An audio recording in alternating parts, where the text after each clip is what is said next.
이게 전체 지금까지 판매된 거네요. 12건.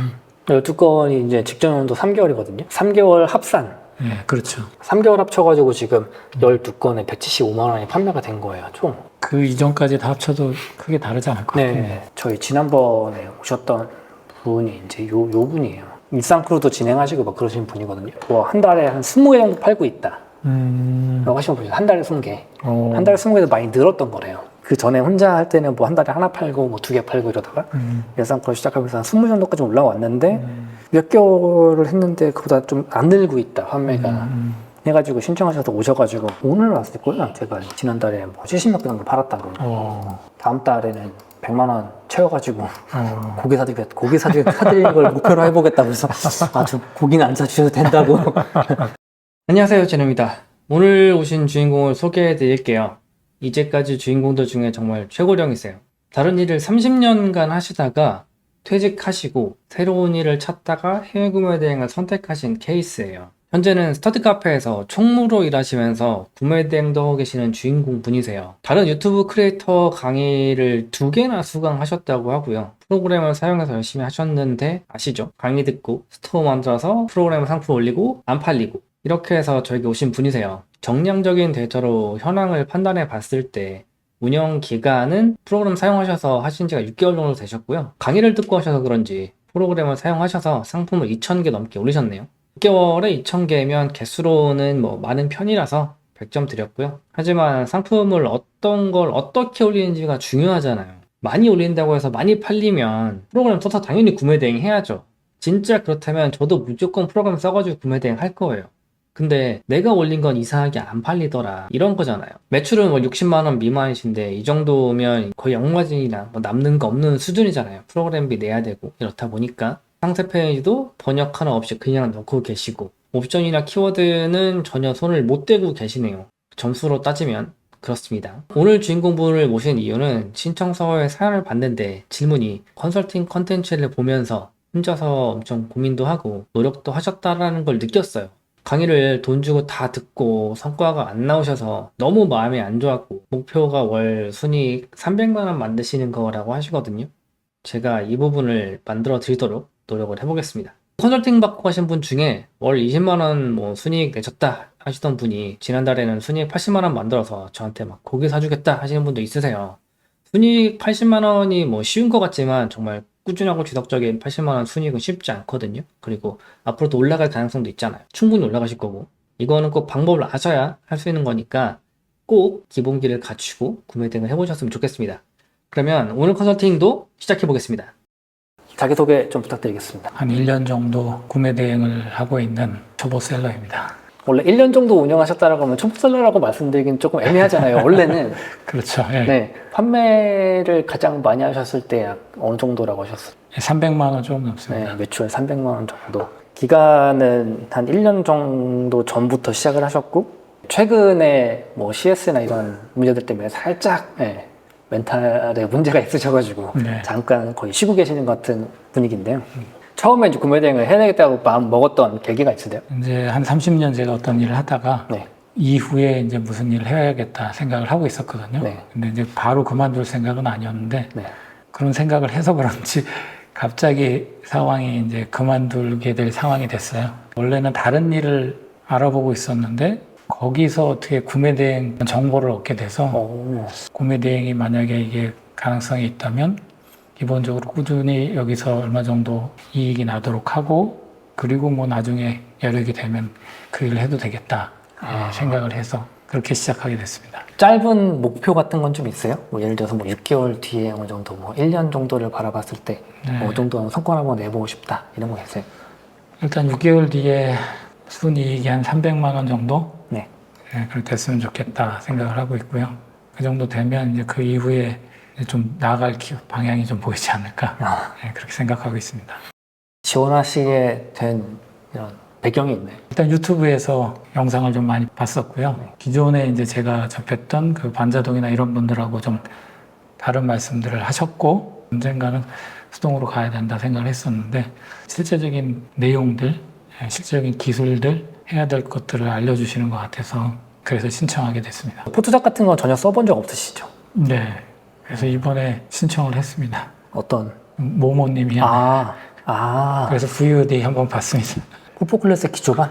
네. 거함님이세요? 네, 맞습니다. 그러시구나.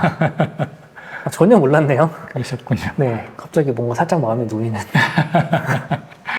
상품들을 어떤 식으로 소싱을 하셨는지에 대한 이 기준이 없는 것 같아요. 네, 스토어를 그렇죠. 전적으로 봤을 때 네. 뭐 중국 난방 같은 느낌이거든요. 이쪽도 아니고 이쪽도 아니고 방향을 잘 모르겠는. 오늘은 전체적으로 지금 수동으로 등록을 하시려면 네. 아셔야 할 아주 기초적인 내용들 네. 설명을 드리고 네. 직접 해보는 시간을 더 가져야 될 것 같아요.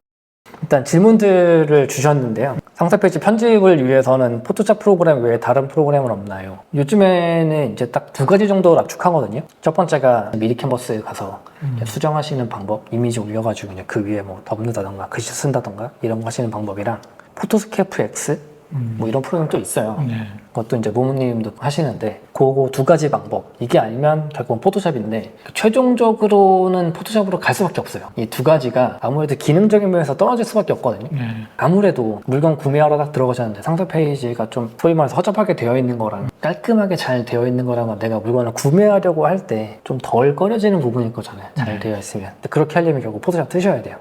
상품명은 요즘에는 어마어마하게 중요하지 않아요. 스토어에 상품을 등록하는 뭐 과정이 100이라고 했을 때 저는 개인적으로 상품명이라고 하는 거는 그 비중이 요즘에는 점점 더 낮아져서 예전에는 뭐 한 60%, 70% 정도였다면 요즘에는 한 1, 20% 정도밖에 안 된다고 생각을 하거든요. 예. 상품명 어떻게 짚어야 돼요? 메인 키워드 앞에 잡아가지고 넣고 그것과 연관된 그 프로그램들 있지 않습니까? 검색해보면 자주 사람들이 검색하는 그 단어들로 이 뒤에 서브 키워드로 해가지고 그냥 그렇게 찍고 있습니다. 그죠? 메인 키워드 맨 앞에 집어넣는 거 하고 계시고 네. 뒤에 서브 키워드 한 두어 개 넣어가지고 상품명 만들잖아? 다 그런 식으로 합니다. 근데 모든 사람들이 다 똑같이 하거든요. 그래서 더더욱 이게 없어요. 다 똑같이 하고 있어서. 그리고 똑같이 하는 사람이 엄청나게 많아져서. 근데 아까 말씀하신 것 중에 점점 경쟁자가 많아져서 옛날에 10의 노력으로 이루었다면 요즘에는 막 20, 30대야 이룰 수 있을 것 같다라고 하시잖아요. 네. 근데 제가 보는 관점에서는 전혀 그렇지 않거든요. 아, 그래요? 네. 이게 경쟁이 세졌다라고 말하는 게 수동으로 하시는 분들이 많아져서 그런 게 아니에요. 반자동이나 대량 쓰시는 분들이 많아져서 경쟁이 많아졌거든요. 이게 반대로 생각해보면 수동 하시는 분들이 그래서 더 튀어요, 제품들이. 상세 페이지 번역하러 막 올린 것들과 그래도 번역을 좀 잘 제대로 해가지고 올려놓은 것들이 같이 비교 선상에 올라간다라고 하면 프로그램으로 올린 제품 사는 사람이 이상한 거거든요. 오히려 저는 그런 분들이 더 많아지면 수동 하시는 분들한테 더 이득이라고 생각을 해요. 카탈로그를 묶는 방법은 실질적으로는 두 가지예요. 방법 하나가 다른 방법이 있어가지고 이제 말씀을 드리는 건데 뭐 1번, 2번, 2-1 이렇게 생각하시면 돼요. 그러니까 1번은 네이버에서 상품을 검색해 보시면 카탈로그가 뭔지는 아시죠? 네, 예. 상품 하나에 여러 명의 판매자가 묶여있는 네. 카탈로그라는 시스템에서 묶여있지 않은 제품과 묶여있는 제품 두 가지로 나뉘어요. 그러니까 혼자 팔고 있는 애들 있잖아요. 네, 맞아요. 그러니까 1번은 단독으로 혼자 팔고 있는 애들, 2번은 묶여있는 애들, 이 두 가지거든요. 단독으로 팔고 있는 애들한테는 내가 카탈로그라는 시스템 이용해서 묶어달라고 요청할 수가 없어요. 근데 묶였다라고 하는 애들은 가능하거든요. 얘네들을 묶기 위해서는 일단은 대표 이미지를 똑같이 해놓고 기다려야 돼요, 그냥. 그거 말고는 방법이 없어요.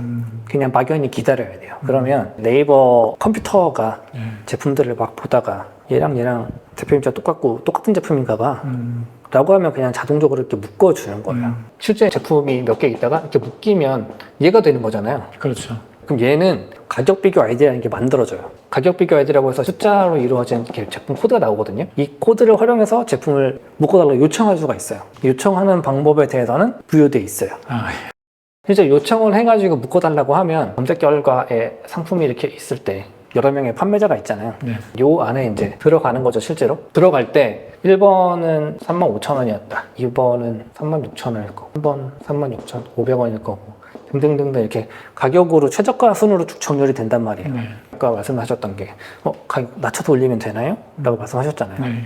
낮춰서 올린다는 얘기는 너 팔지 마, 나 혼자 팔 거야 하거든요. 그렇죠. 35,000원 올려서 팔고 있는데 누군가 들어와가지고 갑자기 뭐 34,800원 올린 거예요. 기분이 나쁠 수 있겠죠? 그렇죠. 물론 이제 어떻게 보면 그게 기분 나쁠 포인트는 원래는 아닌데 내가 잘 팔고 있었잖아요. 그렇죠. 그럼 이제 기분이 나쁠 수 있단 말이에요. 이렇게 돼버리면 그래? 가격 그럼 경쟁. 난 34,600원에 올릴 거예요. 이렇게 된단 말이에요. 이게 끝도 없이 진행되면 결국에는 다 망하는 거잖아요. 그럼 이 제품 그냥 죽는 거잖아요. 저는 개인적으로 35,000원에 그냥 올리라고 하거든요. 이렇게 올리면 얘는 여기로 들어가요. 얘는 어쨌든 판매력이라는 게 있을 거잖아요. 그렇죠. 그래서 얘가 무조건 나보다 앞에 있을 수밖에 없어요. 같은 가격을 올리면 그때는 내가 얘를 죽어라가 아니잖아요. 그렇죠. 상품을 사는 사람의 입장에서는 얘를 사도 되고 얘를 사도 되고가 되는 거예요. 선택을 할 수 있는 기회를 주는 거죠, 어떻게 보면. 그리고 네이버에서도 결국은 이 선택의 기회를 주기 위해서 이런 시스템을 만든 거고, 카탈로그라는 시스템을. 그래서 이렇게 집어넣어 놓고 실제 어떤 거를 살 것이냐라고 했을 때 이제 그때부터는 상세 페이지 비교거든요. 제품 비교거든요. 똑같은 제품에 똑같은 상세 페이지인데 뭐 번역의 유, 무도 갈릴 거고 둘 다 번역이 되어 있다라고 하면 어느 쪽에 번역이 더 잘 되어 있는 것이냐도 있을 거고 이게 이제 상품들 간의 경쟁력인 거잖아요. 그렇죠. 똑같은 제품을 가지고 제가 컨설팅에서도 많이 말씀을 드리지만 뭐 옵션 개수의 차이로도 차이가 있을 수 있겠죠. 얘 4개, 뭐 나 6개 뭐 이렇게 되면 이 안에서 고르는 게 낫잖아요. 4개에서 고르는 것보다. 네. 근데 이런 차별점을 가지고 그때부터는 선택할 수 있게 만들어 주자라는 게 일단 가장 기본적인 아까 말한 것처럼 베스트에서 뭐 검색해가지고 키워드 가지고 쭉 했을 때 나머지 30%를 활용하는 방법이 요거라고 생각을 하셔야 돼요. 이렇게 했을 때 그래도 이제 사람들이 결국 들어와서 구매라는 거를 할 수도 있고 안 할 수도 있고가 되는 거죠. 근데 그러려면 기본적으로 상세 페이지는 어느 정도 일정 이상 번역이 되어 있는 게 좋다. 그래서 뽀뽀 클래스 열심히 들으셔야 된다. 쇼핑 베스트는 초보분들은 지금 당장 도움이 안 돼요. 나중에 도움이 되는 거예요. 쇼핑 베스트를 본다는 의미는 뭐냐면 다 국내 제품들이잖아요. 그렇죠. 국내 판매잖아요. 어떤 식으로든 현재 트렌드를 볼 수는 있어요. 이거를 보고 이제 키워드를 검색해서 제품을 실제 찾으면 해외 제품들을 보실 거잖아요. 의외로 국내랑 싸워서 이길 만한 해외 제품들이 생각보다 별로 없어요. 그래서 쇼핑 베스트를 지금 보는 게 별로 의미가 없는 거예요. 그러면 어떤 게 의미가 있냐면 실제 국내 제품들을 우리가 한 달이고, 2달이고, 3달이고, 4달이고 보다 보면 잘 팔리는 애들이 눈에 띌 거잖아요. 계속 눈에 보일 거잖아요.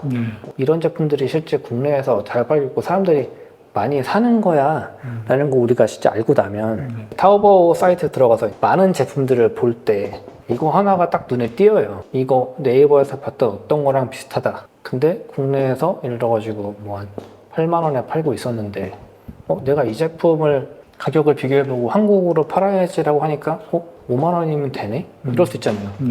근데 얘랑 비교했을 때 얘가 더 나은 것 같아 라는 생각이 들면 얘를 국내에다 팔아볼 수 있잖아요. 얘랑 비슷한 제품이니까 똑같이 한 8만 원 올리겠죠? 이렇게 파는 거예요. 그러면 그때부터 사람들은 제품을 비교하거든요. 가격이 똑같으면. 내지는 뭐 얘가 좀 더 쌀 수도 있고 얘가 좀 더 비쌀 수도 있겠죠. 근데 그거는 뭐 상황에 따라 다른 거니까 누군가는 얘보다는 얘가 좋은 것 같아. 우위가 딱 생겨지는 순간 이거 돈 주고 산단 말이에요. 그러면 이제 이 차액을 먹는 게 어떻게 보면 구매 대행 하시는 분들이잖아요. 그래서 요런 게 나중에는 돼요. 그 쇼핑 페스트는 계속 꾸준히 계속 보고 계셔야 돼요. 나중에 타오바오 딱 가는데 뭐 네이버에서 팔던 것보다 좋아 보여. 디자인이 좋아. 성능이 좋아. 근데 여러 가지 가격적으로 되게 메리트 있어 라고 하는 게 딱 보이는 순간 걔를 이제 국내에 같이 팔아볼 수 있는 그럴 때 가장 중요한 게 뭐냐면 비교할 때 결국에는 상세 페이지라는 걸 보게 되잖아요. 제품은 그냥 외관을 딱 봤을 때 괜찮은 것 같은데 중국어로 쫙 써가지고 무슨 말인지도 모르겠어라고 하면 이거를 사야 되나? 말아야 되나는 고민이 생길 수 있단 말이에요. 그럴 때 일단 첫 번째로 번역이 무조건 되어 있어야 한다. 두 번째로는 번역보다 더 중요한 게 뭘 것 같으세요? 번역보다 중요한 거. 뽀뽀 클래스를 들으시잖아요. 단순히 번역하기 위해서 듣는 게 아니거든요. 상세 페이지의 퀄리티를 높이기 위해서 듣는 거예요. 상세 페이지 퀄리티가 중요해요. 왜냐면 얘는 국내 제품이잖아요. 상세 페이지가 진짜 잘 돼 있거든요. 해외 구매 대행 제품인데 얘보다 상세 페이지 퀄리티가 진짜 압도적으로 떨어져 버리면 좀 꺼리게 된단 말이에요. 그럼 적어도 비슷한 정도까지는 맞출 수 있어야 돼요. 이렇게 되면 얘는 그냥 올려놓는 게 아니라 오히려 이 8만 원짜리보다 가격적으로 되게 메리트 있는 애잖아요. 비슷한 정도 퀄리티가 된다라고 하면 광고 걸어서 얘가 노출되는 데랑 같이 노출시키는 거예요. 얘가 예를 들어서 1페이지 5번째에 있어. 그럼 나는 상단에 광고 3개 걸 수 있잖아요. 여기다 놓는 거예요, 3번째. 그럼 얘랑 비교할 거잖아요. 비교해보고 얘보다 얘가 난데? 그럼 얘를 사요. 그러니까 광고는 아까 말했지만 초반에 광고하지 말라 그러잖아요. 이게 안 돼서 그래요. 이 두 가지가 다 되면 광고 걸면 돼요. 이제 그것도 기준에서 이런 제품 찾았을 때라는 기준이 있으니까 결론적으로는 따져서 이 여가에 되었을 때 광고를 걸리면 팔린다 하는 거니까 어느 하나도 충족이 안 되면 뭔 짓을 해도 안 팔려요. 결국에는. 그래서 쇼핑베스트는 계속 꾸준히 보시다가 나중에 괜찮은 제품을 픽할 수 있다. 그게 이제 결론적으로 사람들이 말하는 상품 보는 눈이거든요. 그게 생겼을 때 그 제품을 가지고 내가 진짜 이 능력이 안 된다라고 하면 어디다가 돈 주고 맡겨도 되잖아요. 몇만 원 주고. 그렇죠. 이러면 경쟁력이 생기겠죠. 그러다가 수입을 할 수 있는 제품이면 수입을 해볼 수도 있을 것이고 나중에 더 잘 팔리면 뭐 브랜딩을 할 수도 있을 것이고 이런 게 된다는 거죠. 그래서 그 과정을 정말 연습하기 좋고 제품을 픽하는 상품으로 눈을 기르기 좋은 게 가장 좋은 형태가 구매대행이에요. 달성 하셔가지고 연락을 주시면 그 다음 스텝에 대한 설명은 드린다. 네. 제 책은 없으시죠? 아직 구입은 못했습니다. 네. 이미 한 번은 보셨을 거 아니에요. 네. 제가 이제 책을 쓰면서도 생각했던 게 이 책 보고 좀 구매대행 안 하는 사람들이 들었으면 좋겠다는 생각했거든요. 근데 책에도 솔직히 내용이 적진 않잖아요. 네. 책 열심히 보시면 도움이 될 것 같고 또 한 가지 이제 VOD 열어드릴게요. 2달 정도 열어드릴 거거든요. 네. 얘도 지금 러닝 타임이 거의 한 8, 9시간 돼요. 이것도 보시는 게 꽤 오래 걸리실 건데 얘도 한 2번 이상은 무조건 보셨으면 좋겠어요. 네. 사람의 기억이라는 게 그렇죠. 네. 지금 당장 하실 수 있을 정도라고 판단하는 만큼 설명드렸거든요. 네. 들어보니까 어떠세요? 일단 당장 할 수 있는 걸 알려주셔서 네. 예, 숙제가 생겨서 기쁜 마음으로 할 수 있을 것 같고요. 네. 옛날에 한번 그 수동으로 올릴 때 기억이 어렴풋이 나거든요. 네. 시간 많이 걸렸던 거. 네. 예, 그게 다시 시작되겠구나 뭐 그런 생각이. 근데 이제 더 오래 걸리실 거예요. 왜냐면 그러겠죠. 상세 페이지 번역돼야 되잖아요. 네, 맞습니다. 포토샵 그리고 지금 익숙하지 않으시잖아요. 그렇죠. 이러면 네. 더 힘들거든요. 네. 그럼 상세 페이지 하나 만드는데 하루 걸리고 막 하루보다 더 걸릴 수도 있어요. 네. 하지만 그거를 놓지 않고 좀 꾸준히 올리시면 좀 전에 그 저희 카톡 같이 봤잖아요. 네. 성과 나시는 분 보셨잖아요. 네. 그분처럼 실제로 올라갈 수 있는 게 되거든요. 지금 운영 기간은 한 1년 정도 되셨는데 솔직히 수동으로 하셨던 거는 거의 이제 경험이 전무라고 봐도 상관이 없고 네. 반자동으로도 솔직히 이렇다 할 성과는 못 보셨잖아요. 그렇죠. 이런 상태에서 오시는 분들이 가장 걱정하시고 고민하시는 게 그럼 도대체 이거 수동으로 하면 되는 거냐? 그렇죠. 확신을 좀 달라 이런 분들이 있거든요. 맞아요. 네. 수동으로 진행했을 때 된다는 확신을 좀 심어주면 나 열심히 할 수 있을 것 같다. 좀 전에 카톡 보셨잖아요. 네. 실제로 주고받은 카톡을 보셨잖아요. 네. 네. 2달 차 진행하셨고 원래 가지고 있던 매출보다 한 3배 정도 이상, 한 4배까지 증가한 거잖아요. 네. 2달 만에. 이건 정말 되는 거다. 네. 네. 되는 거를 설명드리는 거다라는 좀 확신을 가졌으면 좋겠다. 확신 좀 드세요? 예. 그리고 확실하지 않으면 안 오죠. 그러니까 저도 1번에다가 네. 확신을 넣었으면 좋겠다 사실 썼었거든요. 네. 2번부터 시작하잖아요. 네. 네. 1번을 지우신 거고. 1번을 지웠습니다. 왜냐하면 확신도 없으면은 괜히 제노님 시간도 뺏고 내 시간도 뭐 낭비하고 그런 의미가 없겠다. 그냥 불안하니까 자꾸 확신 달라고 하는 건데 그 확신을 누구한테 달라고 그럴 게 아니라 된다고 믿고 해야겠다. 그래서 1번을 지웠거든요. 보셨죠? 네. 하면 된다. 집에 가서 풀 하셔야 되잖아요. 네. 오늘 말씀드린 거 플러스 VOD 내용 합쳐가지고 네. 그리고 포포 클래스까지 하시면 이제 상세 페이지까지 만들 수 있잖아요. 네. 그 3가지 합쳐가지고 하실 수 있으시겠어요? 네. 해야죠. 무조건 해야죠. 어렵진 않죠. 그럼요. 시간이 걸리는 게 문제지. 네. 반자동도 딴 사람들보다 너무 시간이 많이 걸려서 그게 항상 고민이었는데 포기는 안 하거든요. 하셔가지고 좀 잘 되셨으면 좋겠고 매달 또 한 달에 한 번씩 저한테 연락 주시고 그 잘하시는 분 왜 그 거항님 있잖아요. 그런 얘기를 할 수 있도록 최선을 다해 주십시오. 예, 그러겠습니다. 네, 수고하셨습니다. 감사합니다. 네.